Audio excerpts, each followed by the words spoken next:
속아진 거 죄송합니다. 오늘 또 저희 선생님들이 오늘 사실은 첨삭이나 지금 학생들 수업을 하는 날이에요. 일요일에 사실 논술의 날인데 아이들이 이제 그 논술을 쓰는 시간이 있어요. 그래서 저희 선생님들이 부모님하고 좀 만나서 또 이번에 좀 계속 바뀌고 있어서 입시도 인문 논술이 또 예전에 비해서 많이 이게 좀 많이 안 뽑고 있다 이런 얘기가 너무 많으니까 또 어떻게 준비해야 되는지 이런 부분들을 선생님이 좀 준비를 하셨고요. 아마 1시간이 안 걸리실 거예요. 그리고 그 자료집 중에서 선생님 얼굴 크게 나와 있는 사진 하나 있을 거예요. 자료집. 네, A4 흑백으로 되어 있는 건 이상직이라고 써 있는 거기 보시면 저희 상지쌤 같은 경우는 어머님들 보시라고 거기에 보시면 논술에 대해서 이제 2023학년도에 좀 바뀌는 내용들 이런 것들 좀 넣어놓으셨으니까 아마 도움 많이 되실 거예요. 그리고 볼펜 다 들어있거든요, 어머님. 그래서 볼펜 가지고 적으실 거 적고 이렇게 진행하실 거 아마 판서하실 것 같아서 제가 다른 PPT를 준비하지 않으셨어요. 자료집 가지고 한번 보시면서 메모하실 거 적으시면 될 것 같습니다. 괜찮으시죠? 네, 그럼 제가 선생님 소개하고 바로 진행을 하도록 하겠습니다. 네, 저 이상생 모시겠습니다. 박수 한번 주세요. 안녕하세요. 안녕하세요.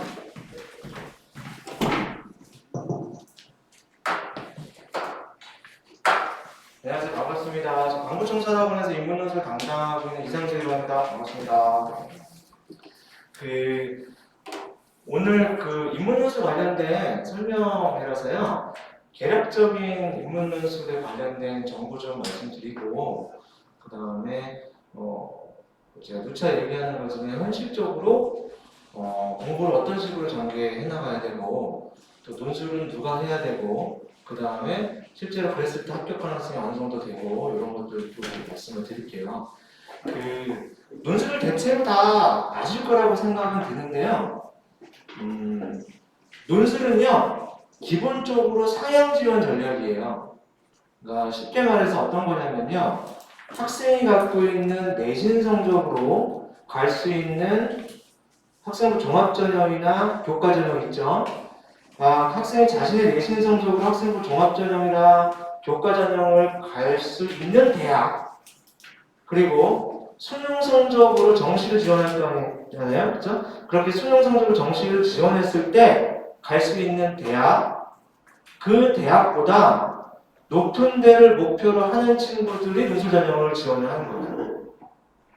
그러니까 그래서 논술 전형은 기본적으로 상향 지원이라고 말씀을 드리는 거예요. 그러니까 어떤 거냐면요. 어떤 친구가 자기 내신 성적 가지고 학종이나 교과를 지금 쓰려고 할 때 예를 들어서 국민대 정도를 쓸 수 있다고 판단을 하면 논술 전형은요. 국민대회를 쓰지 않아요. 물론 국민대와 논술도 하지 않지만 그것보다 당연히 윗대학을 쓰는 거예요.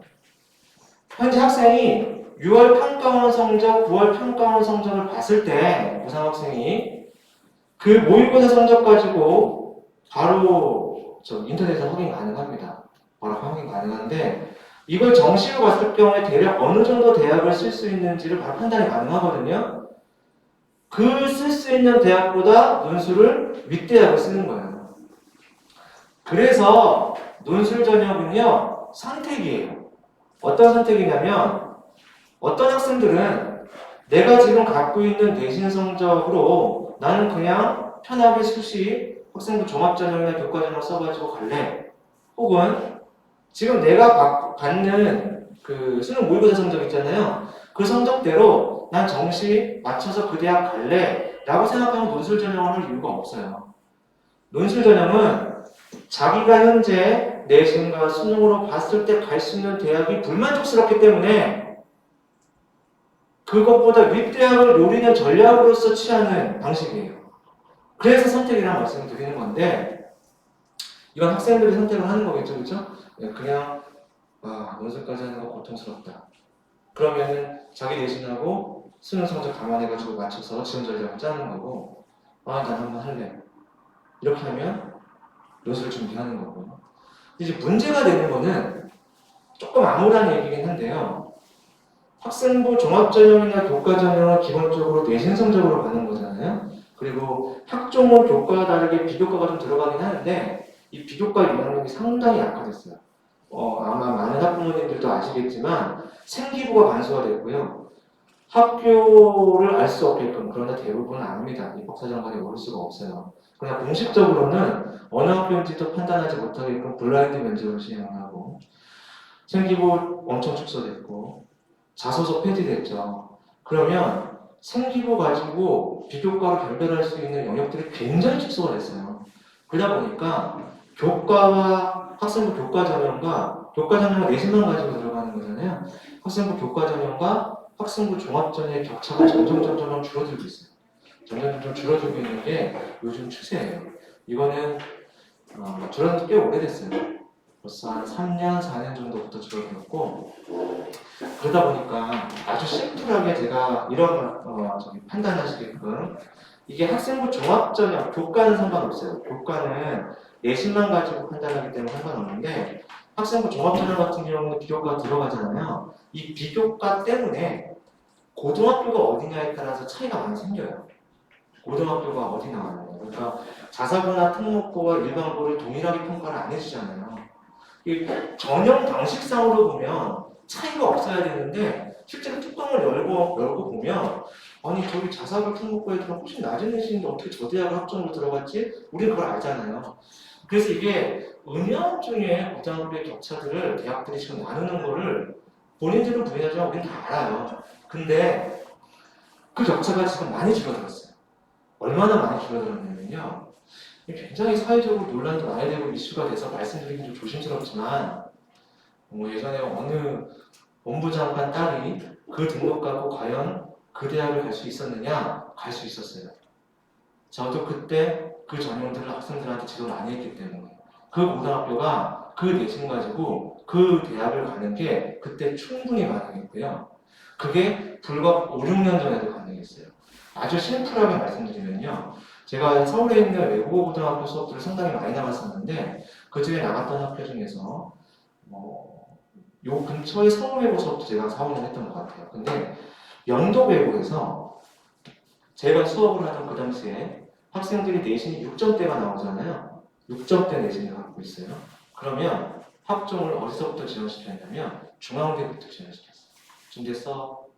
6.5 이러는데 중대 썼어요. 우리 학생들 입장에서는 이게 어떻게 써요? 붙을 수 있어. 그리고 꽤 많이 붙었어요. 근데 지금 똑같은 상황에서 6점대 내신을 가지고 영도외고 어떤 학생이 학교에서 중대 쓰겠습니다. 그러면 난리 나는 거죠. 그죠? 말이 되는 소리를 해라. 그만큼 격차가 줄어들었어요. 그죠? 이게 참 학종을 조금 더 쓰기가 더 어렵게 만들어졌고 그만큼 내신의 영향이 강화됐어요. 이 비교과의 영향력을 줄여다 보니까 내신의 영향이 강화돼서 어떻게 판단하시면 되냐면요. 이 학교마다 좀 차이가 있지만 일반고 기준으로요. 자사 특목고 말고요. 그냥 보통의 입시 실적을 내는 일반고 기준으로요. 내신 성적 2.5 정도가 뜨잖아요. 내신 2.5가 뜨면은 비교과 스펙에 따라 좀 차이가 있지만 2.5 정도가 뜨면 이 내신을 가지고 인서울 4년제 남녀공학 종합대학을 지원할 수 있는 마지노선이라고 합니다. 인서울 남녀공학 종합대학 4년제 종합대학을 지원할 수 있는 마지노선. 그 대학들이 보통 국민대, 숭실대학이에요. 요 정도를 쓸 수 있다는 거예요. 쓸 수 있다는 거지 붙는다는 얘기가 아니에요. 한번 써볼 만한데 여기서 어떤 학생이 이제 학종을 쓴다고 했을 때 비교과가 평균적보다 좀 높죠. 좋은 편이다 싶으면 조금 더 낮은 내신도 지원시키고 어떤 학생이 비교과 내신이 평균보다 좀 나쁜 것 같아 라고 하면 내신을 더 높여요. 이걸 기준점으로 삼으시면 되고요. 제가 왜 이 얘기를 말씀드리냐면 논술을 해야 되느냐 말아야 되느냐 판단을 할 때 본인 아이가 지금 가지고 있는 내신과 수능 모의고사 성적 가지고 어디를 갈 수 있는지에 대한 가늠을 먼저 하셔야 돼요. 그리고 나서 그것보다 윗대학에 대한 전략을 짤 것이냐 말 것이냐. 만약에 그걸 안 한다고 하면 논술을 안 하면 상관이 없으니까. 그 판단 때문에 제가 먼저 말씀드린 거고요. 요거는 이제 학종이죠. 학종이고요. 그러면 이제 정시로 생각을 해보면 정시는요. 그냥 먼저 심플하게 말씀드리자면 자, 이렇게 떴어요. 올 2로 깔았어요. 이런 경우 흔치 않지만 평균 2가 떴다라고 했을 때 역시 우리가 이 등급 점수 가지고 물론 이 등급이 아니라 그 정시는 표점이 더 중요해요. 2등급도 어디 위치냐에 따라서 상당히 영향이 크지만 제가 평균으로 중간값이라고 판단을 했을 때 이 정도 뜨면 정시에서 어디 정도를 지원할 수 있다라고 우리가 판단하면 그 대학이 다시 이 대학이에요. 국민대학교, 성실대학교 이 평균 정도를 떴을 때 이 정도를 정시에서 지원할 수 있다. 이 기준점을 부모님들이 아셨으면 좋겠어요. 근데 문제가 되는 건 이게 점점 어려워지고 있었다는 거예요. 그거는 좀 많이 들으셨죠? 그죠?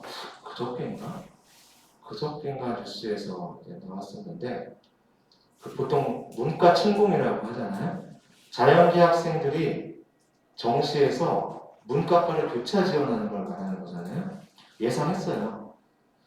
실제로 교육 쪽에 있었던 많은 사람들은 문이과 통합수능을 시행하는 그때부터 그거 심해질 거라는 걸 예상을 했는데 그래서 원래 첫 해부터 문제제기를 되게 많이 했는데 그게 저희가 문제제기 한다고 해가지고 들어줄 것도 아니고 근데 어떤 상황이냐면 며칠 전에 발표된 자료를 보면 자연계 학생이 정시에서 문과과를 차지한 비율을 서울대, 연대, 고대만 언론에서 발표를 했던데 서울대가 45%, 54%죠. 실제는 54%. 그 다음에 고려대학교가 40%대였고요.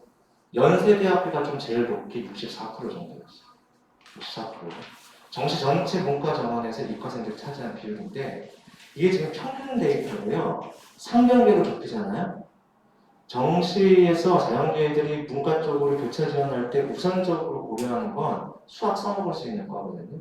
그게 상경계잖아요. 이 상경계로 좁히면요. 한 8, 90% 정도의 비율을 보여요.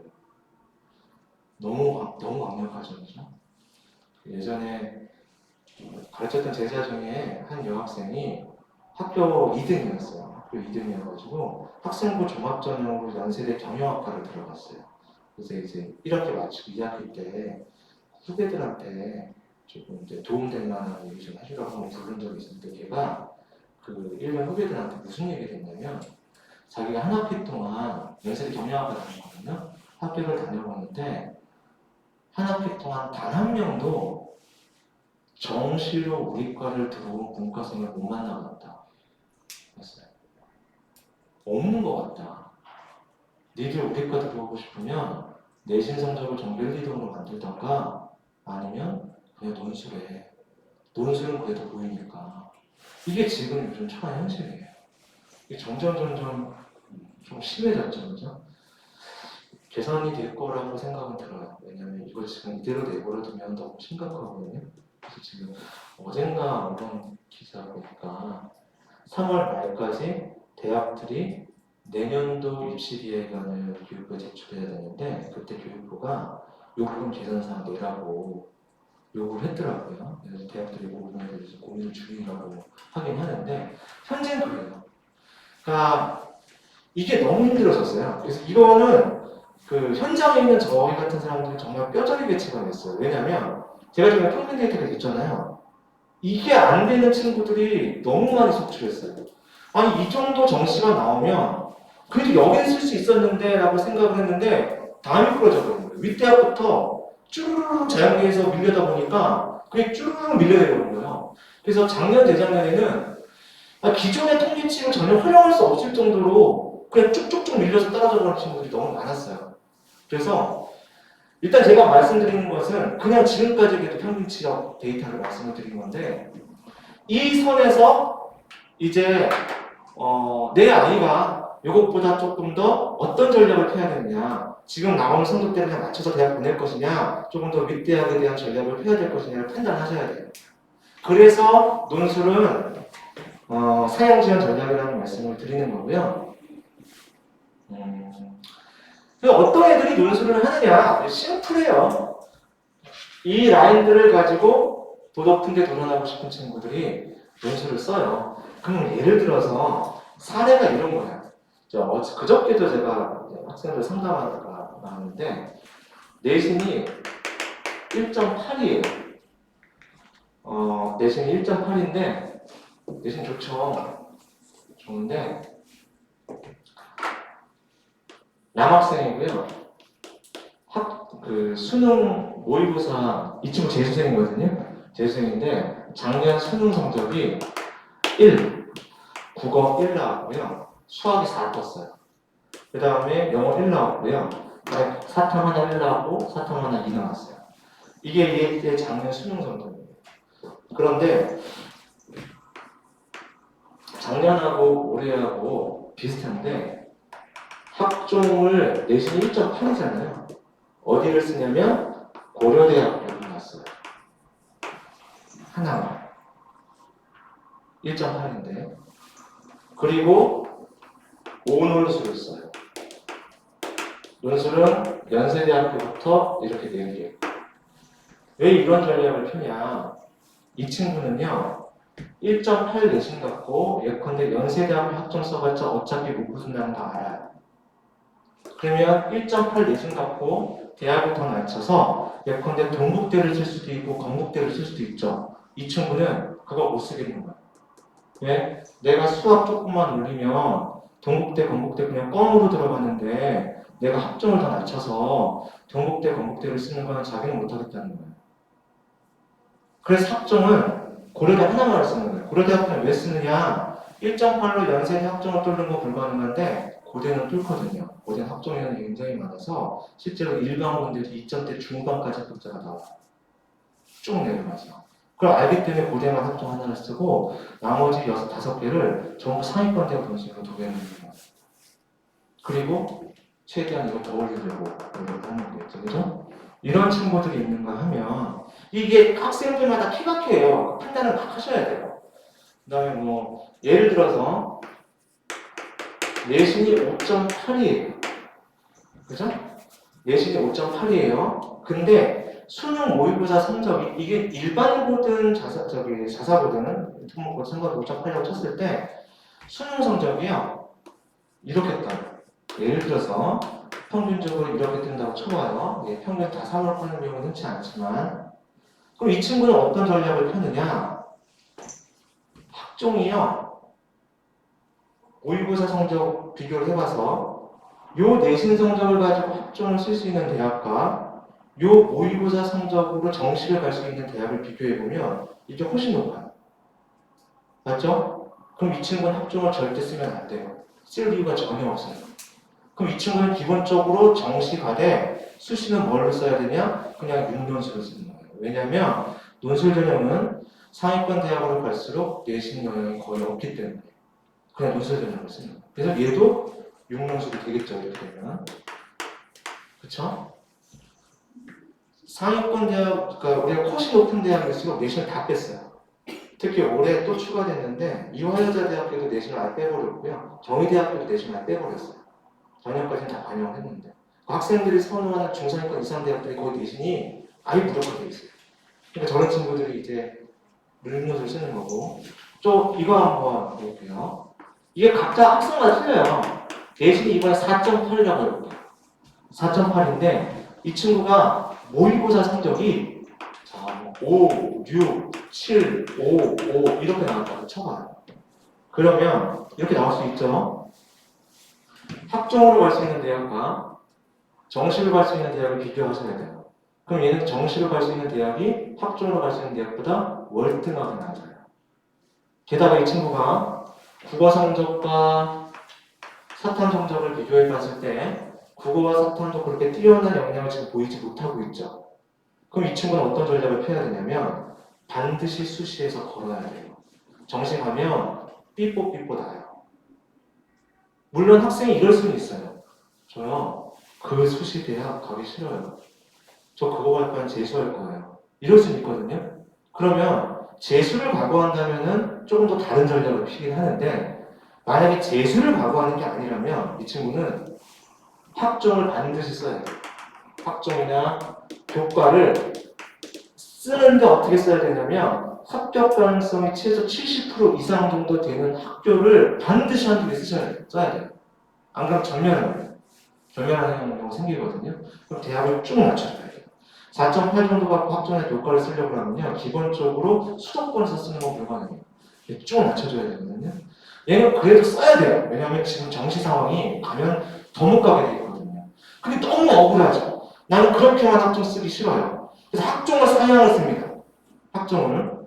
수도권 이외의 대학들로 학종을 쓸만한데 저긴 그렇게 못 쓰겠다. 그래서 인서울대학 하나 쓰겠다. 써봐도 99.9%로 떨어집니다. 이거는. 그 가능성이 제로에 가까워요.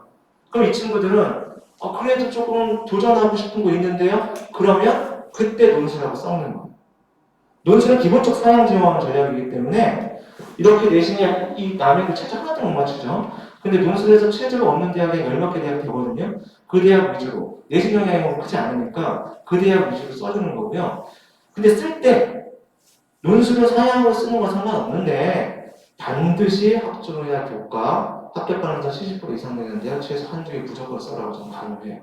안 그러면 굉장히 위험하기 때문에. 이게 학생마다 상황이 굉장히 달라요. 이 부분에 대한 판단을 빠르게 하셔야 돼요.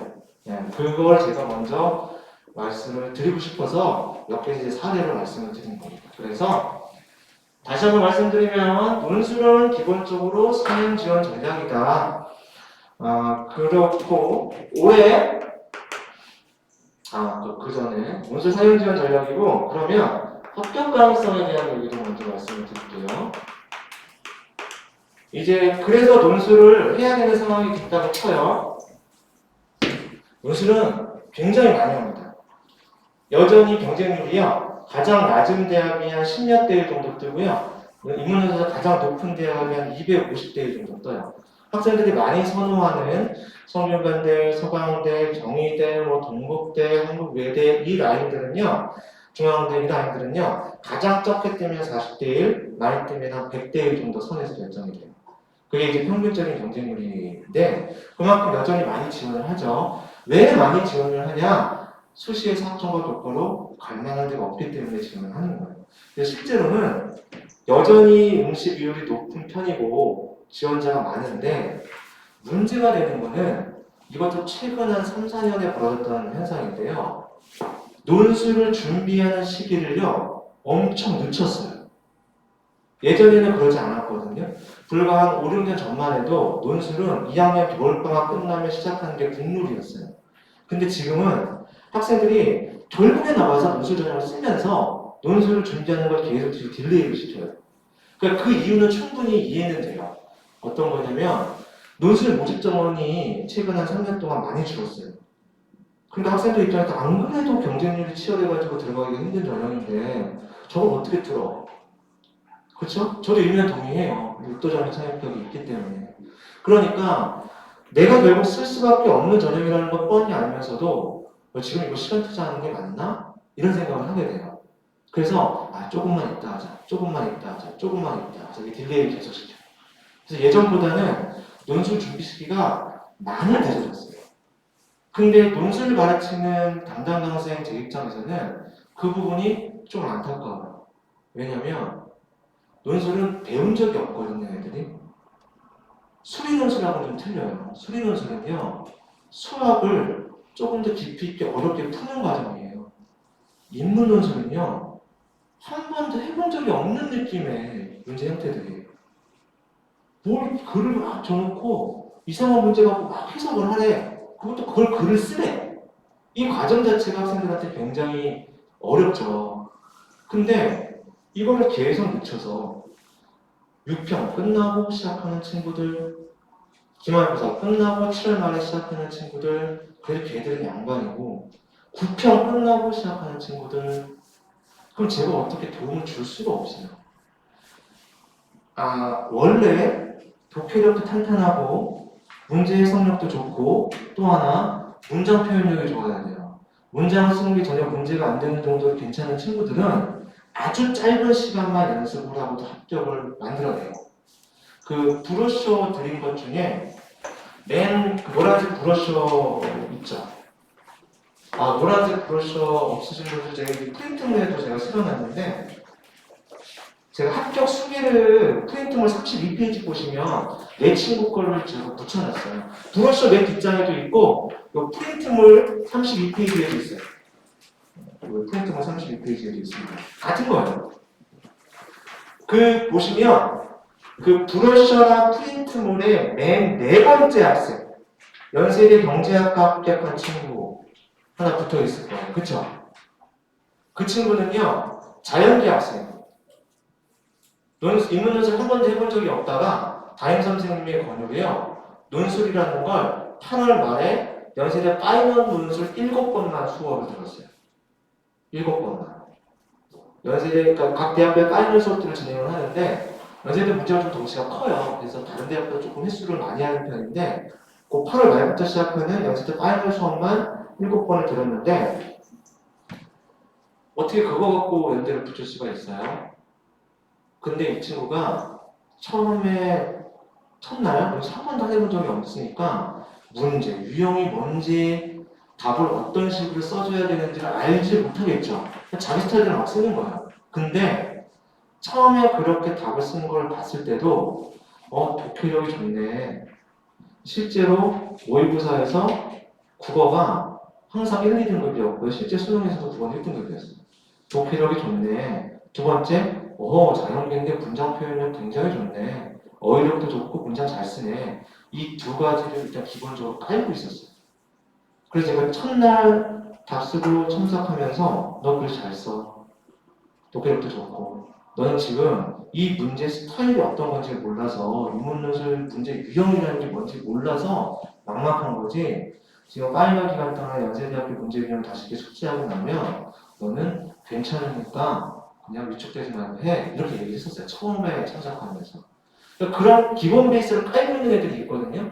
그런 애들은 아주 빠르게 자기가 지원한 대학들의 문제 유형들을 막 숙지하고 해가지고도 단기간에 합격한 친구들이 좀 있어요. 근데 대다수는 그렇지 않아요. 대다수가 그렇지 않으면 독해력도 올려야 되고 이 독해력 올리는 것은 논술만의 문제가 아니라 국어와 관련이 있겠죠. 그 다음에 해석 능력을 올려줘야 돼요. 사고력과 해석 능력을 올려줘야 되고요. 더 늦게 시작할 때 심각한 건 표현력에 문제가 많잖아요. 이건 고치는데 꽤 시간이 걸려요. 그걸 올려줘야 되는데 그게 단기간 안에 안 되는 애들이 대다수기 때문에 9월 정도에 시작을 하면 그냥 어떤 느낌이냐면요. 원래 얘가 갖고 있는 능력대로 결국 시험장 가서 발현되겠구나.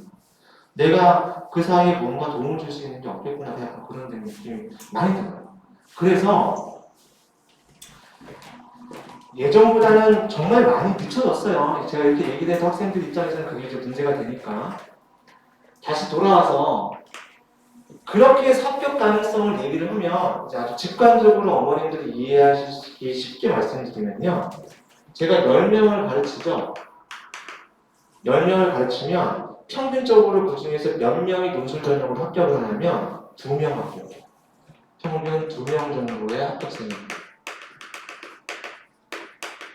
이게 해마다 조금 더 높게 합격이 되는 경우가 있고 낮게 합격이 되는 경우가 있는데 이 지금 최근에 그 논술 모집점을 좀 줄였잖아요. 이 줄인 상황에서는 보통 이 정도 떠요.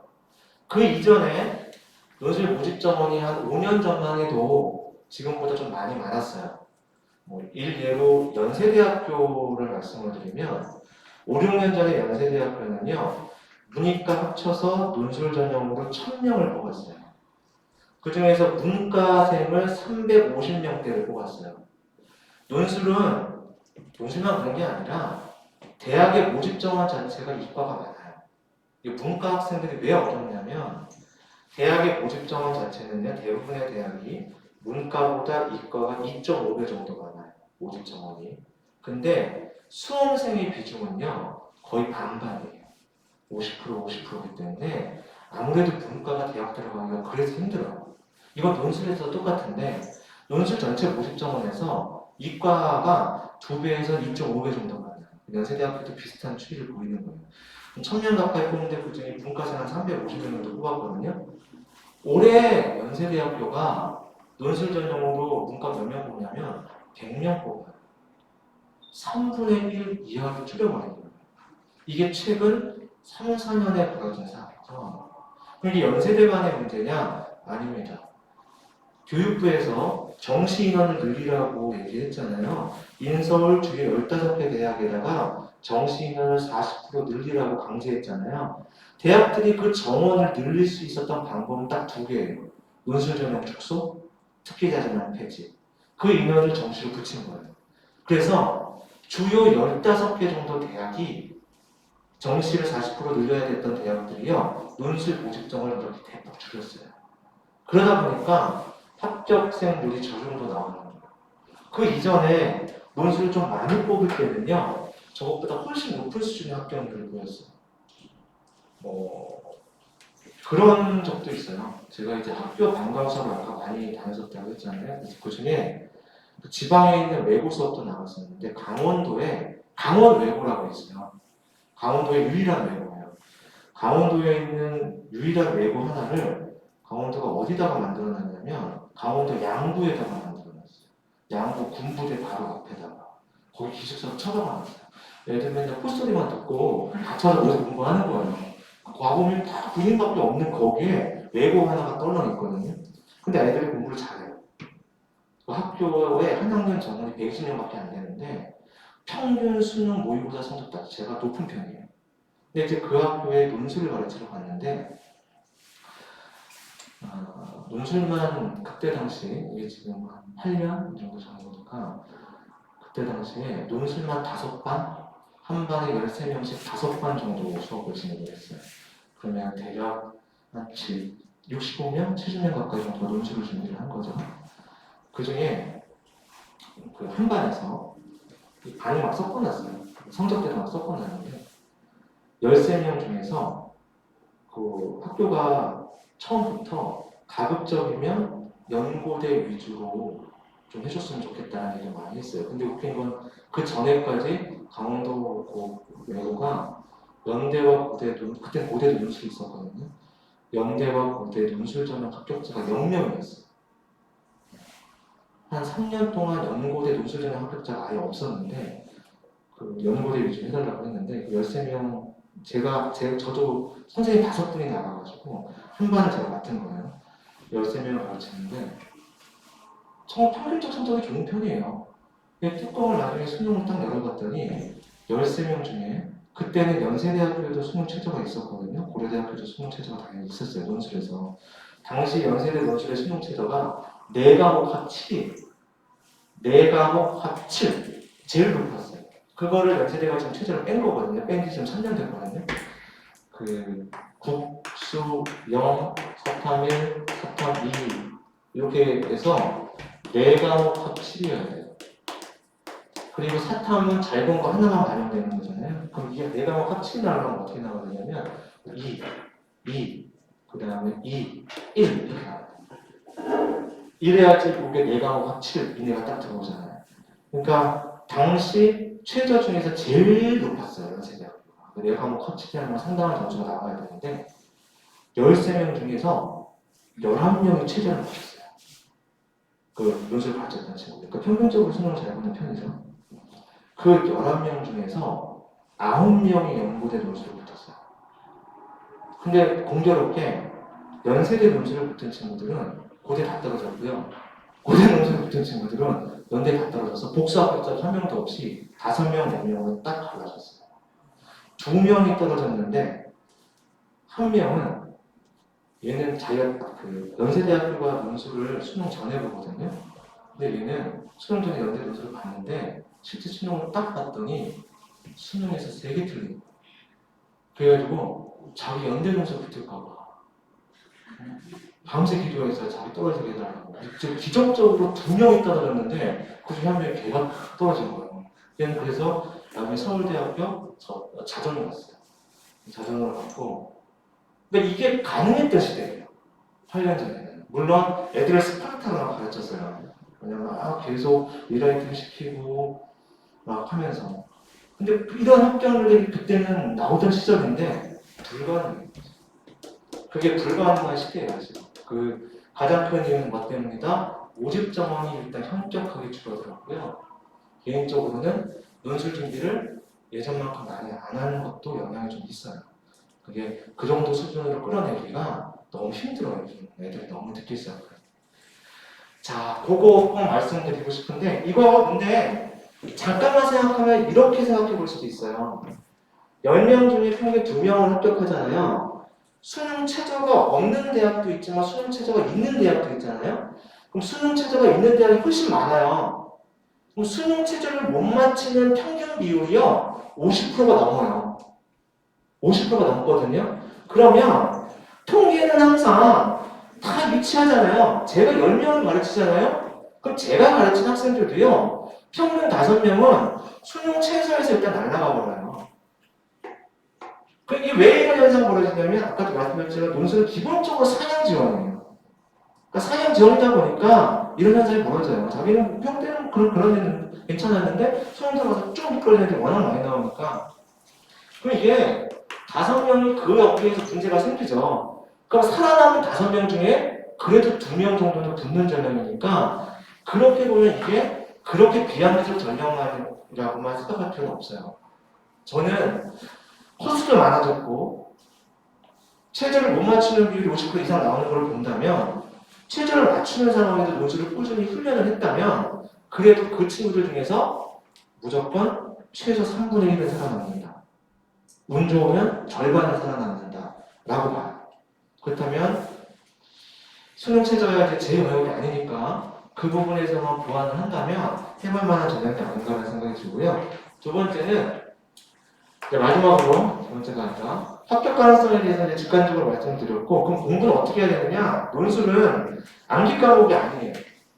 외워가지고 단기간에 벼락치기로 할 수 있는 게 하나도 없어요. 꾸준히 해석 연습을 해야 되고요. 꾸준히 쓰기 연습을 하면서 꾸준히 다듬어 봐야 돼요. 그래서 조금씩 바꿔줘야 되고요. 두 번째는 어떤 게 있냐면 해본 적이 없는 과목이다 보니까 처음 한 2개월 정도는 굉장히 낯설어요. 지금 옆반에서 제가 수업하다 왔는데 저 친구들이 지금 시작한 지 얼마 안 됐거든요. 아직까지 낯설어요. 이게 왜 낯서냐면 문제 자체가 낯설고 어떻게 해야 될지를 모르는 거예요. 그게 없어지려면 논술의 기본 문제 유형이 좀 숙지가 돼야 되는데 그거를 끝마치는데 대략 2개월, 길어지면 3개월 정도가 걸려요. 그게 끝나면 애들은 알아요. 아, 문제 이런 거 이런 스타일로 이렇게 내서 이번에 이렇게 해석해서 이렇게 하면 되는 거지 본인이 알기 때문에 해석하는데 실수를 하거나 문장을 쓰는데 여전히 좀 부족하거나 할 수는 있어도요 손을 못 대진 않아요. 이 과정을 먼저 만들어줘야 돼요. 이 과정. 그걸 보통 지금 시점에 많이 만들어주는데 이 논술 뒤쪽으로 미루잖아요. 이 과정을 건너뛰어야 돼요. 건너뛰고 시작을 해야 되기 때문에 여러 가지로 조금 애로사항이 있죠. 그래서 논술 학습에 대한 얘기를 하려고 한 건데요. 논술 학습법은 심플해요. 꾸준히 쭉 밀어붙이는 게 제일 좋다고 말씀드린 것처럼 저는 주 1회 이게 논술이 학교에서 가르쳐주는 과목이었다면 그런 문제가 안 되는데 안 가르쳐주니까 어쩔 수 없이 학원을 다닐 수밖에 없잖아요. 그럼 주 1회 수업 시간 자체가요. 학원에서 진행하는 수업 시간 자체가 학원마다 좀 틀립니다. 어떤 데는 3시간, 어떤 데는 3시간 반, 어떤 데는 4시간까지 하는 데가 있는데 저희 강북청소는 3시간이에요. 3시간 수업 진행을 하고요. 이 시간 안에 설명도 듣고 쓰기도 하고 첨삭도 받아요. 근데 논술 시험이 가장 적게 보는 대학이 90분 시험을 보고요. 가장 길게 보는 대학이 2시간 시험을 봐요. 학생들은 지금부터 논술을 시작해도 한 7, 8월까지 절대 시간 안에 답안 못 써요. 현실적으로 불가능합니다. 그래서 훨씬 더 오버되거든요. 근데 지금 시간 안에 설사 쓴다 하더라도 최소 90분? 길어면 2시간이 되잖아요. 그럼 이 3시간 수업 안에 그 답안도 작성을 해야 되는데 답안 쓰는 시간 좀 부족해요. 애들이 이 시간에 절대 못 써요. 보통 3시간이면 1시간 반 설명하고 1시간 반 쓰게끔 한 다음에 쓰는 시간 애들 한 명씩 불러가지고 첨삭을 진행을 하거든요. 그럼 이 못 쓴 건 어떻게 해야 되냐? 과제를 다음 시간까지 마무리해서 와야 돼요. 그 다음에 첨삭하는 과정에서 부족하거나 잘못 쓰거나 다듬어줘야 되는 건 있으면 그걸 설명을 한 다음에 이거 다음 시간까지 한번 다시 써와봐. 리라이트 과제를 내거든요. 이렇게 집에서 좀 해줘야 되는 분량이 있어요. 근데 그게 수능 공부에 방해를 주지 않기 위해서 보통 2시간 범위 안에서 진행할 수 있게끔 내줘요. 이 이상을 내주면 학생들이 고3 학생들 같은 경우는 너무 버거워요. 해야 될 게 많으니까. 일주일에 수업 시간 포함해서 딱 요만큼 투자하면 돼요. 요만큼. 그렇게 쭉 끌고 나가라. 쭉 끌고 나가라. 그게 논술을 공부하는데 가장 효과적이에요. 그래서 그거 하나 말씀드리려고 한 거고요. 자, 제가 그래서 논술을 해야 되느냐 말아야 되느냐 아까 말한 것처럼 내신 성적하고 수능 모의고 성적 가지고 어느 대학 갈 수 있는지 판단해서 빠르게 결정을 했으면 좋겠다. 두 번째는 그랬을 때 합격 가능성 어느 정도 되느냐 그거 말씀을 드린 거고 세 번째는 그래서 논술 어떻게 하면 되느냐 말씀드린 거고요. 이제 남은 한 10분 동안 2024학년도에 논술 전형이 조금 바뀐 거 그것만 짚어서 말씀을 드릴게요.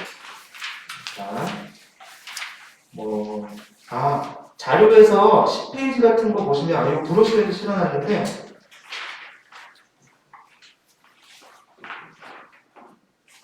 이게 부모님들이 이제 궁금해하셔가지고 일부 사례를 좀 집어넣었어요. 제가 강북청소를 작년부터 처음 강의를 시작해가지고 이 지금 데이터가 제가 이투수 소속이다 보니까 강남 하이퍼 본원하고 목동반에서 가르쳤던 학생들 그 데이터인데 일부 데이터 보시면 부모님들이 뭘 궁금해하시냐면 어느 정도 내신 때 실제 수능 성적이 어느 정도 나왔는데 논술 전형으로 어느 정도 갔는지 그런 거 궁금하실까봐 여기 이제 사례를 거기다 적어놓은 거예요.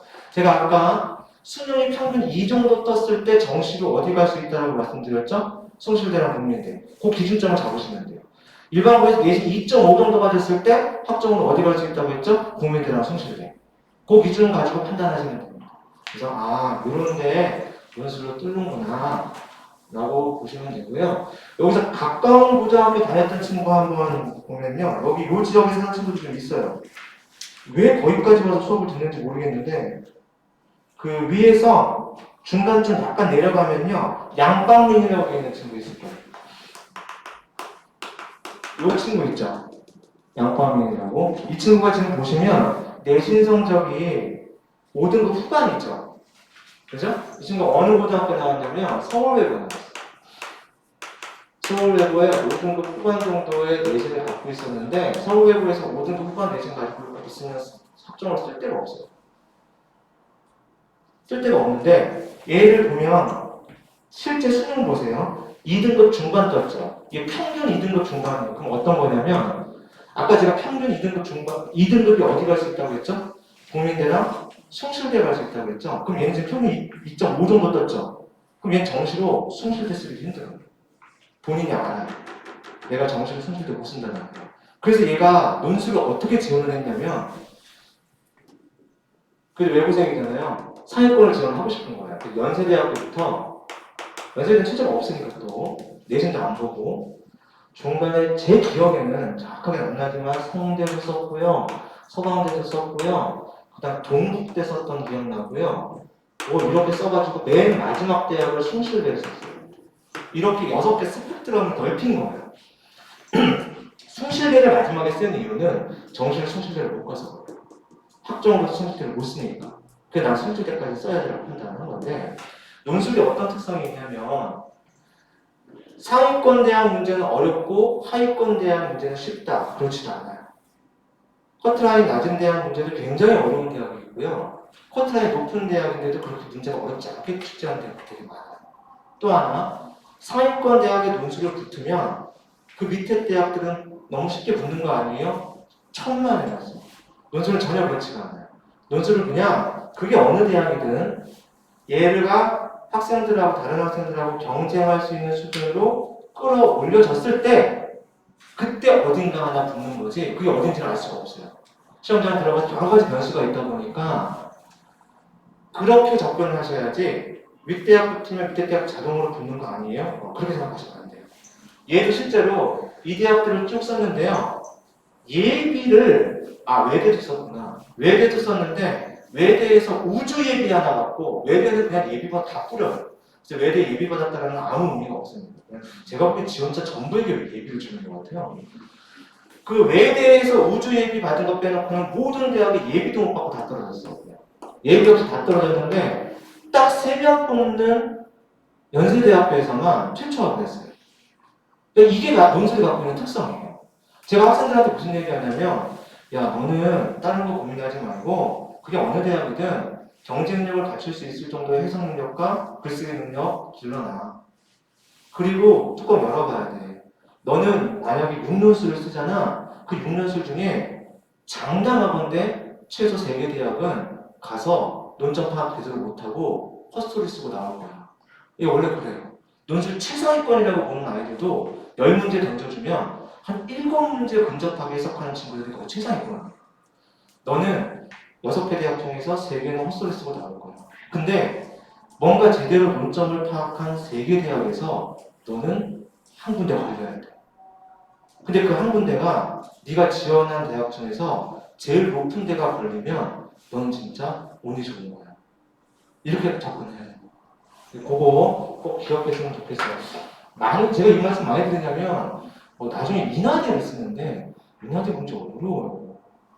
인하대 문제는 애들이 껌이라고 생각을 하는 거예요. 인하대는 서울도 아니잖아요. 이래가지고 첫 수업 딱 하잖아요. 그럼 절반이 도망가. 이걸 내가 어떻게 푸냐고 이러면서. 그러니까 이게 대학 컷이랑 좀 달라진다. 그 말씀. 자, 달라진 거를 약간만 보면요. 어떤 걸 보시면 되냐면 어머님들이 모집 정원이나 이런 거는 다 필요가 없고요. 19페이지를 보시면 나머지는 그냥 한번 읽어보시면 돼요. 19페이지에 중간부터 수능 최저 기준으로 각 대학별 정리를 해놓은 게 있잖아요. 올해 논술에서는요. 모집 정원의 변화는 별로 안 커요. 모집 정원의 변화는 별로 안 큰데 일부는 약간 감소시킨 데도 있고 일부는 오히려 증가시킨 데도 있거든요. 근데 뭐가 가장 두드러지냐면 첫 번째가 수능 최저를 대폭 완화를 좀 시켰어요. 이게 논란이 많이 됐어요. 왜냐면 보니까 통합수능 시행되고 문과생들의 수능 최저 맞추기 너무 힘들어졌었거든요. 이거를 상당 부분 완화시켰고요. 두 번째는요. 이것도 큰 변화인데 내신 영향력을 더 낮춰놨어요. 특히 상위권 대학일수록 내신 영향력이 쭉 낮아졌어요. 요게 올해 논술 전형에서 큰 변화 중에 하나예요. 그러니까 그렇게 변화된 대학들이 어디 있냐면요. 자, 한번 보여드릴게요. 19페이지 보시면 세 번째 대학 중에 건국대 있죠. 건국대 보면은 얘네들은 원래 내신을 반영 안 했던 대학이에요. 그 반영 비율 보면 논술 반영 비율이 100이라고 돼 있죠. 이 100이라고 돼 있다는 건 내신을 반영하지 않는다는 얘기예요. 그냥 논술만으로 뽑겠다 이건데 그 옆에 수능 최저 학력 기준 있죠. 이게 보면 국수형 사탐중 2개학 무라고 돼 있죠. 그렇죠? 그럼 아까 말씀드린 것처럼 국어 있고 수학 있고 영어 있고 사탐하고 과탐도 가능해요. 가로 1이라고 하는 건 사탐 2과목이잖아요. 그 중에 하나만 반영한다. 하나만 반영한다. 예, 그 얘기예요. 평균이 아니라 잘 본 거 하나만 반영하는 거예요. 이것도 최저를 완화시킨 건데 여기 사탐 1 하나를 딱 반영하잖아요. 요게 작년까지는 건대가 2개 합 4였어요. 근데 이게 2개 합 5로 하나를 떨어뜨려준 거예요. 이런 걸 완화라고 해요. 그럼 예를 들어서 건대 체제를 맞추는 걸 한번 생각을 해보면 어떤 친구가 국어를 못해요. 국어를 못하면 요즘 힘든데 원래 국어 잘해야 됩니다. 그래서 근데 국어가 4 떴다고 쳐요. 근데 수학이 5 떴어요. 그죠? 근데 영어는 그래도 뭐 좀 할만해. 그리고 요건 2 떴어요. 만약에 근데 사탐이 영어를 더 낮출까요? 3 떴어요. 그죠? 근데 사탐 2과목 중에 한 과목은 7이야. 근데 한 과목이 2 떴어요. 이러면 이거 갖고 최저가 돼요. 이게 이제 정시로 가려고 그러면은 저 지금 성적으로 정시로 가려고 그러면 배 타서 충청도까지 계속 내려가야 되겠죠. 근데 이게 건대 최저가 다 되는 거예요. 이게 상당 부분 완화시킨 거예요. 요 건대 완화됐고요. 그 다음에 완화된 데만 툭툭 말씀드릴게요. 경희대 보세요. 경희대는 최저는 작년하고 똑같아요. 근데 뭐가 바뀌었냐면 내신을 빼버렸어요. 작년까지 내신 반영 비율이 있었는데 내신이 뺐어요. 경희대는 원래 논술을 시행하던 대학 중에서도 내신의 실질 영향이 가장 높은 대학이었어요. 그래서 일반적으로 5등급 내신 때만 돼도 쓰지 말라고 그랬어요. 합격자가 일부 나오긴 하는데 너무 적어요. 전체 합격 중에 1% 정도가 5등급 되거든요. 그럼 그런 거 쓰는 게 아니잖아요. 그래서 내신 만약 6등급이었다? 못 써요. 그랬던 동의대가 올해 내신을 아예 빼버렸어요. 그러니까 막 들어와라. 내신 상관없이. 그 얘기고, 이게 내신을 없앴고, 그 다음 넘겨보시면, 동국대 위에서 하나, 둘, 셋, 넷, 5줄 내려가시면, 거기 인문이 2개 합 5점. 네, 원래 2개 합 4였어요. 이것도 완화됐고요. 그 다음에 서강대. 밑으로 조금 더 내려가면 서강대 보이시죠? 3개 합 7이죠. 3개 합 6이었어요. 한 단계 또 떨어뜨렸어요. 굉장히 많아요. 이런 대학들 올해. 서울여대는 뭔가 전폭적으로 한 개 3만 맞으면 돼요. 그렇죠? 이런 것도. 그 다음에 아주 눈에 띄는 게 성균관대입니다. 성균관대는 내신도 안 들어가죠. 논술 100으로 뽑아요. 근데 지금 최저를 어떻게 완화시켰냐면 이 최저 굉장히 독특합니다. 국수형, 사과중, 세기학, 6이라고 되어 있는데 탐구 과목 각각 반영 가능이라고 되어 있죠. 이게 지금 성대가 유일한데 이 최저가 어떤 거냐면요. 성대는 이거 굉장히 파격적으로 좀 최저를 낮춘 겁니다. 사탐이 2과목이죠. 과탐도 가능한데 다른 모든 대학은 2개 중에서 하나만 가능합니다. 근데 학생들이 일반적으로 국수형을 올리기 힘들어해요. 덩치가 크니까. 근데 사과타면 막 파가지고 올린단 말이에요. 그래서 어떤 애들이 많냐면 이거 5 뜨고 이거 막 6 뜨고 이거 4 떴는데 4탐만 2 뜨고 3 뜨고 이런 경우들이 생겨요. 근데 지금 보시면 성균관대가 국수형 사과인데 4탐을 각각 반영 가능하다라고 했잖아요. 그렇게 반영해가지고 세계학 6을 만들어라 이 얘기죠. 그러면 이건 좀 심하고 예를 들어서 국수가 5, 6이 떴는데 이게 이렇게 뜬 거예요. 이렇게 떠버리면 이제 최저가 탐구 하나하나 각각 반영해 줍니다. 이게 반영이 됩니다. 그래서 굉장히 많이 낮추는 거예요. 한명한테 최저를. 자, 그러고요. 다 뭐 조금씩 있는데 뭐 세종대 숙대. 네. 그 다음에 조금 또 눈에 띄는 거 하나 보면은 20페이지 밑에서 두 번째 보시면 이화여자대학. 내신이 경희대와 양대 산맥으로 논술을 시행하는 대학 중에서 내신 17반영 비율이 제일 높았던 대학이에요. 역시 5등급 때 함부로 지원시키지 않았어요. 6등급 때는 아예 못 쓰게 했고, 근데 내신 빼버렸어요. 그렇죠? 네, 요거는 이제 대학들이 많이 변화된 거다라는 말씀이고요. 외대도 내신 용량 낮췄어요. 원래 외대가 거기 보시면 내신이 20%죠? 논술 반영 비율이 80%고 21페이지에 나오거든요. 21페이지 보면 한국외고대학교가 논술 반영 비율이 80이잖아요. 그럼 내신 20 들어간다는 건데 작년까지는 70이었어요. 논술 반영 비율이. 내신 용량을 더 낮춘 거예요. 그러니까 쉽게 말해서 수능 최저가 전반적으로 대폭 낮아졌고 많은 대학들이 특히 중상위권 이상 대학들이 내신 용량을 더 무력화시켜놨어요. 그래서 아무나 들어와서 봐라. 기회를 주겠다. 그게 가장 큰 변화입니다. 자, 그리고 22페이지가 이거 조금 보셔야 되는데 이게 올해는 확정안이 아직 안 나왔습니다. 한 5, 6월 정도 나올 텐데 여기 2023학년도 그러니까 작년 논술 전형 일시였어요. 그러니까 이걸 제가 붙여놓은 이유는 뭐냐면 논술을 준비할 때 수능 전에 연습이 끝나야 되는 대학들이 있어요. 그게 어떤 대학이냐면 수능 이전에 보는 대학들 있죠. 지금 한 총 한 5개 정도 대학이 있을 거예요. 이 대학은 당연히 수능 전에 연습이 끝나야 되겠죠. 그렇죠? 시험을 보고 들어가야 되니까. 이 대학뿐만 아니라 수능 이후라고 된 대학 중에서 11월 20일 보이시죠? 11월 17일 날 수능을 봐요.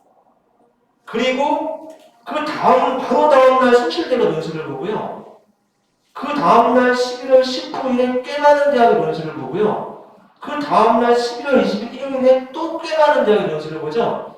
이 대학들은요. 수능 바로 끝나자마자 시험을 보기 때문에 수능 전에 연습이 끝나야 돼요. 이거를 뒤로 미루면 준비를 할 수가 없어요. 대신에 그로부터 일주일 뒤에 보는 대학들이 있어요. 어떤 대학들이 있냐면 11월 25일, 26일, 11월 27일에 보는 대학 있죠? 그쵸? 11월 25일, 26일, 27일에 보는 대학들은요, 수능 끝나고 연습할 시간이 일주일 정도 있어요. 그래서 이 대학들은 수능 전에 별로 연습을 안 해요. 수능 전에 다 미루는 거예요. 근데 뭐 아까 말씀드린 것처럼 수능 이전에 대학 시험 보는 대학과 수능 끝나자마자 다다음 날 바로 보는 대학들 있잖아요. 그 대학은 수능 전에 연습이 끝나놔야 된다. 그거 이 일심 정도 알아놓으셔야지 학생이 어느 대학 쓸 때 어떻게 준비해야 되는지 판단이 서서 말씀을 드린 겁니다. 자, 희망을 드리기 위해서 하나만 더 말씀을 26페이지 한번 보실까요? 26페이지 보면 제가 아까 각 대학에서 수능 최저가 있는 대학들 중에서 수능 최저를 못 맞추는 비율이 평균 50%가 좀 높게 나온다고 했잖아요. 높게. 그래서 제가 지금 두 대학 사례를 들었어요. 그 하단부에 보면 요소중에 수능 최저 총점률 예시라고 하는 이건 홈페이지에 대학들이 발표한 자료예요. 먼저 2022학년도 경희대 인문계열을 보면은요. 수능 최저 경쟁률이 보이죠? 굉장히 높죠. 경희대가 경쟁률이 높은 이유는 되게 심플해요. 최저가 좀 낮아요. 상당히 상위권 대학인데 최저가 아까 우리가 확인한 것처럼 2개 합 5예요. 낮은 편입니다. 그래서 학생들 지원을 많이 해요. 이렇게 경쟁률을 봤을 때 수능 최저 충족률을 보니까 45.1, 48.5 이렇게 뜨잖아요. 뭐 특정과는 조금 한의과 보세요. 18.8이죠. 한의과는 수능 최저가 더 높아서 그래요. 한의과 수능 최저가 높아요. 한의과 문과가 쓸 수 있습니다. 문과 논술로 가야 한의과 문과 논술로 보는 겁니다. 그런데 실제 경쟁률이 이렇게 뜨는 겁니다. 최저 안 되는 친구들을 제외하면 실제 경쟁률이 이렇게 뜨는 거예요. 근데 중앙대를 보시면 바로 옆에 중앙대는 최저가 3과목 합 6이고 경희대보다 훨씬 높아요. 그러다 보니까 경쟁률 자체도 경희대보다 낮죠. 근데 최저 안 되는 애들을 빼버리고 실질 경쟁률 보니까 한 자릿수로 뜨죠. 그죠? 그러니까 최저가 높으면 높을수록 최저 실질 경쟁률이 떨어져요. 네, 그거 한번 보여드리고 중대가 이렇잖아요. 이거보다 더 심한 대학이 어느 대학이냐면 이화여대 대학교. 굉장히 심한. 이대가 저기 수능 최저가 높아요. 세계한 6이거든요. 굉장히 높게 계속 유지를 하고 있는데 최저 총점을 생각해보면요. 실질 경쟁률은 어떤 과는 3대1 밑으로 떨어질 수 있어요. 3대1 밑으로. 그래서 합격 가능성이 상당히 높은 대학 중에 하나예요. 최저가 맞춘다. 자, 여기까지 나머지 자료는 한번 훑어보시면 여러 가지로 이런 거구나, 이런 거구나 라고 생각이 들 거고요. 그 34페이지 보시면 저희 마지막으로 학원 논술 단과 프로그램을 거기다가 맨 뒷페이지입니다. 실어놨습니다.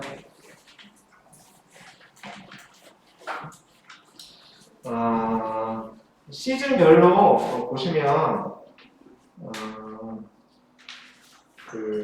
지금 수업은 지금 이 시간 일요일 1시부터 4시까지로 진행되고 있는데요. 아마 이거는 반 개설이 조금 더 될 거예요. 추후에 추가 반 개설이 될 텐데 그건 아직 미정이고요. 그 연간 계획 중간에 보시면 연간 계획을 확인하셔야 되는데 스텝 1이 2월에서 4월까지 여기 인문논술 기본 유형 개념을 정리하는 과정이에요. 이거 한 친구들과 하지 않은 친구들이 조금 격차가 많이 생겨요. 이게 쉽게 말하면 국어나 수학 같은 데 있어서 기본 개념 과정이에요. 이걸 익숙하게 해놓으면 조금 기출문제를 풀기 편해지거든요. 근데 많은 학생들이 이걸 건너뛰어요. 그래서 요즘은 학생들이 스텝 2부터 하는 경우들이 되게 많아요. 그냥 바로 기출문제부터 들어가는 경우들이 많은데 스텝 2로 들어가면 인문논술 기본 유형 심화뿐만 아니라 핵심은 주요 대학별 기출 문제를 이제 풀어나가기 시작을 하는 거고요. 그 다음에 시즌 3가 되면 9월, 10월 되면 어떤 거냐면 9월 평가원 시험을 보고 바로 그 다음 주에 수시 논술 원서를 접수를 해요. 원서를 접수를 하면 자기가 지원한 대학이 결정이 돼요. 대학이 결정되잖아요. 그때부터는 자기가 지원한 대학의 문제만 풉니다. 다른 대학을 풀 이유가 없어요. 그래서 이때 9월, 10월은요. 그냥 이렇게 모아서 수업하는 게 아니라 대학별로 다 쪼개서 수업. 그때부터는 그렇게 진행을 해줘요. 그게 시즌 3고요. 시즌 4는 수능 이후의 과정입니다. 그렇게 이런 식으로 수업이 진행된다라는 거 보시면 이해하실 거라고 생각합니다. 긴 시간 동안 들어주셔서 감사드리고요. 제가 또 바로 수업을 넘어가야 돼서 길게는 못하겠고 한 5분 정도 혹시 질문 있으면 바로 받고 마치도록 하겠습니다. 혹시 질문 있으실까요? 네. 이제 N수생 학부모인데요. 네. 저희 아이도 이제 논술을 받는 이제 문과고 네. 한양대 먼저 한양대 자체가 아시다시피 워낙 이제 경쟁이 많은 네. 상황인데 이번에는 이제 아무래도 N수생이니까 좀 이제 논술을 많이 지원해야 되는데 논술을 아이가 어려워하는 이유 중에 하나가 분명히 인문계인데 항상 통계 자료가 나오고 지문에 보면 수치로 보고 이거에 대해서 이 뭐 사회 문제 어쩌고 뭐 하시오 이런 식으로 하니까 이거 준비를 할 때 그러면 지금 알려주실 때도 문과지만 수리에 대해서 유연하게 대처할 수 있는 방법을 어떻게 해주시는지. 수리 지금 말씀하시는 거는요. 교수의 수리가 적용이 되는 것 같아요. 수학이 아니고요. 그렇죠. 자료 해석이에요. 네. 어머니께서 말씀하시는 건 네. 그 자료 해석은 원래 사탐 과목에서 가르치는 영역이에요. 사탐에서 서예문화에 자료 해석 문제가 나오거든요. 그거를 주관식 형태로 변형해주고 내는 게 지금 논술 형태인데 학생이 지금 말한 거는 아마 수학 계산이 아니라 도표가 나오거나 그래프가 나오는 거나에 대한 해석인데 그 자료 해석 문제를 출제하는 대학이 전체 논술 시행 대학 중에서 절반이에요. 그 자료 해석을 아예 출제하지 않는 대학이 전체 논술 시행 대학 중에서 절반이에요. 그러면 만약에 6논술을 쓴다라고 했을 때 기본적으로는 어느 대학에서는 자료 해석 문제를 풀어야 되는 경우들이 생겨요. 그래서 공통적으로 자료 해석 연습을 같이 해야 됩니다. 근데 개 중에는 그 자료 해석 자체를 굉장히 어려워하는 친구들이 있어요. 그냥 글이 있는 것보다. 그러면은 한 7, 8 정도 가서는 그 자료 해석이 다른 유형 문제에 비해서 현격하게 해석이 떨어지거나 이러면 그때 나중에 9월 평가원 보고 원서를 쓰잖아요. 그때 자료 해석이 안 나오는 대학만 골라서 지원을 해줘야 돼요. 그건 방법이 없어요. 그 전까지는 일단 연습해서 남들만큼 수준까지 올려보려고 하다가 그래도 많이 떨어진다 싶으면 원서 쓸 때 자료 해석이 안 나오는 대학 위주로 지원을 해줘요. 아까 절반 정도 자료 해석이 안 나와요. 지금 말씀하시다가 갑자기 생각이 나는데요. 네. 그러면 지금 형 고3인데 얘가 지금 세윤하고 세윤은 지금 이제 평가목을 하고 있거든요. 네. 그러면 이제 이거 보면은 어렵다고 얘기를 해요. 생일은요? 네, 네. 그런 분야의 문제가 점점 나오면 네. 그럼 이제 학업을 계속 하다 보면 그거를 이해하고 독해는 그거지만 그런 부분을 이해하는 건 조금씩 늘어날까요? 그럼요. 당연히 학습에 따라서 늘어나죠. 그리고 부가적으로 하나 더 말씀을 드리면 최근에는 교육부가 강제해서 논술의 주제 자체를 교과 범위에서 많이 출제를 해요. 예전에는 절대 안 했거든요. 여전히 교과 범위에서 출제하지 않는 대학은 연세대학도 말 안 듣는 대학들이 있어요. 많은 대학은 성균관대만 해도 웬만하면 교과 범위에서 출제를 하거든요. 그때 그 교과의 범위라는 게 어떤 거냐면요. 어떤 과목들이 나오냐면 사탐 과목에서 일단 많이 나와요. 사탐 과목에서 제일 많이 나오는 빅2가 생윤하고 사문이에요. 이게 가장 압도적으로 주제가 많이 나오고요. 생윤은 저희 논술 강사 입장에서 뭐라고 얘기하냐면 논술을 위한 과목이라고 얘기해요. 원래 생윤은 초창기 수능이 도입됐을 때 생윤이라는 과목 자체가 없었어요. 윤리화 사상은 있었는데 생윤은 나중에 만들었거든요. 그게 논술이 정착되면서 생윤이라는 과목을 만들어준 거예요. 얘가 제일 많고요. 그 다음에 나오는 게 정법, 경제, 윤사 요 영역에서 나오고요. 그 다음에 지리랑 역사는 안 나와요. 지리랑 역사는 안 나오고 요게 사탐 과목에서 많이 나오고 두 번째 어디서 또 나오냐면요. 국어 교과서, 국어 교과서, 그 다음에 EBS 그의 EBS 자료 있죠? 이런 데서도 질문이 좀 발생해요. EBS 논술이 아니요. EBS 수능 특강, 수능 완성.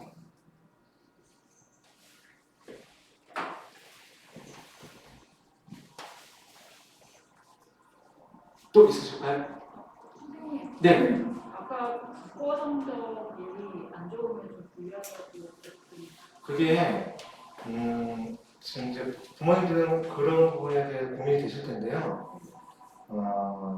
이 통계를 따라야 되는데요. 제가 지금 막상 가르쳐준 걸 경험해 보면 국어적 능력하고 논술적 능력이 대체로 같이 가는 건 사실이에요.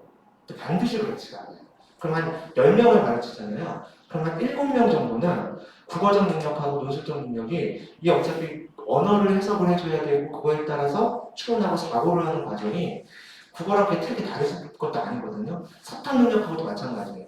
국어 사탐 능력하고 논술 능력이 같이 간 게 한 70% 맞는데 한 30% 정도가 이게 불일치하는 애들이 있어요. 그래서 저도 매년 경험해요. 어떤 애들은 글을 썼는데 글만 보면 전교 1등이에요. 너무 표현도 좋고 해석도 좋아서 불러가지고 너 공부 잘하지? 국어 잘하지? 뭐 1등급이지? 이러면 씩 웃으면서 한 번도 3등급 이상을 받아본 적이 없는데 이러는 거예요. 그럼 제가 막 당황하는 거예요. 이거 아닌데 이 글 보면 또 어떤 친구는 글을 보면 와 이건 뭐 주술관계 하나도 안 맞고 도대체 이게 무슨 의미야? 전달도 안 되고 뭐라고 쓴 거야? 그걸 부르면 저 국어 한 번도 1등급 이상 떨어진 적이 없는데요? 이런 애 있어요. 이게 불일치한 애들이 있거든요.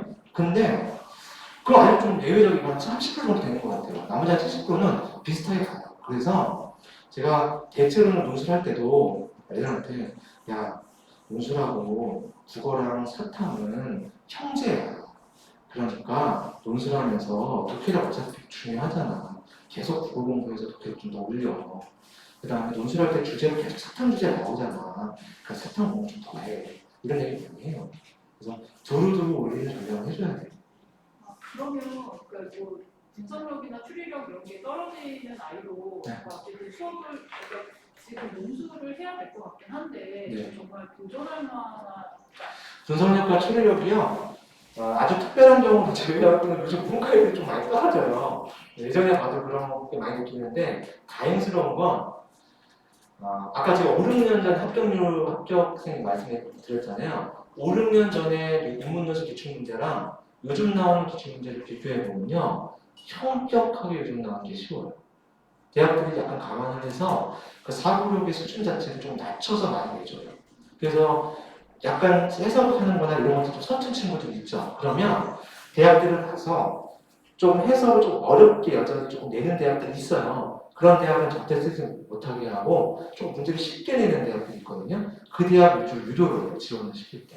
그러니까 그런 대학들을 전략을 삼아야 돼요. 요 가까운 대학 중에서는 어떤 대학이 그러냐면 외국어 대학교, 상위권 대학 중에서 압도적으로 문제를 쉽게 내요. 그 다음에 요 가까운 대학 중에서 덕성여자대학교, 서울여자대학교는 생각보다 문제가 까다로운데 덕성여자대학교 문제를 정말 압도적으로 쉽게 내요. 이런 대학들이 있어요. 그런 대학들을 좀 유도를 해줘야 돼요. 지원할 때. 네. 그 답을 한번 얘가 써봤는 몇 번을 써봤는데 네. 얘가 그게 답인지 사실 정확하지가 않아서 알 수 없죠. 네, 그래서 그 상태로 쓰다 보니까 글 자체가 자신감이 떨어진다는 네. 얘기를 하더라고요. 근데 이제 뭐 물론 정답을 모르니까 그럴 수는 있는데 이제 그런 건 어떻게 그래서 논술을 첨삭으로 피드백을 받아볼 수밖에 없어요. 논술이 혼자 학습이 그래서 불가능해요. 이게 논술학은 맹점 중에 하나인데 인강을 논술로는 거의 안 듣거든요. 그걸 안 듣는 이유가 강의를 듣고 써보려고 했는데 그 피드백이 안 되는 거예요. 본인이 썼는데 이게 지금 제대로 쓴 건지 맞는 건지 모르는 거예요. 왜냐하면 논술은 수리 논술을 많이 해요. 답이 딱딱딱 있고 그거 과정 따라가면 되는데 논술은요 큰 틀의 요도는 있거든요. 근데 그걸 접근하는 방식 자체가 학생들 되게 다양하게 칠 수가 있거든요. 그러면 채점자가 그 글을 보면서 이게 나름 설득력이나 논리력이 있는지 따져줘야 되는데 본인이 썼을 때는 그걸 따질 수가 없잖아요. 자기가 썼는데 어떻게 그걸 자기가 따지겠어요. 그래서 반드시 누군가에게 점검을 받는 과정들이 필요한데 그러다 보니 혼자 학습이 잘 안 되는 거예요. 그럼에도 불구하고 혼자 학습할 수밖에 없는 상황이면 방법이 어떤 것밖에 없냐면 그 대학이 낸 가이드라인이 있어요. 채점에 대한 가이드라인. 그 다음에 예시답안을 요즘 연세대를 빼놓고 다 내주거든요.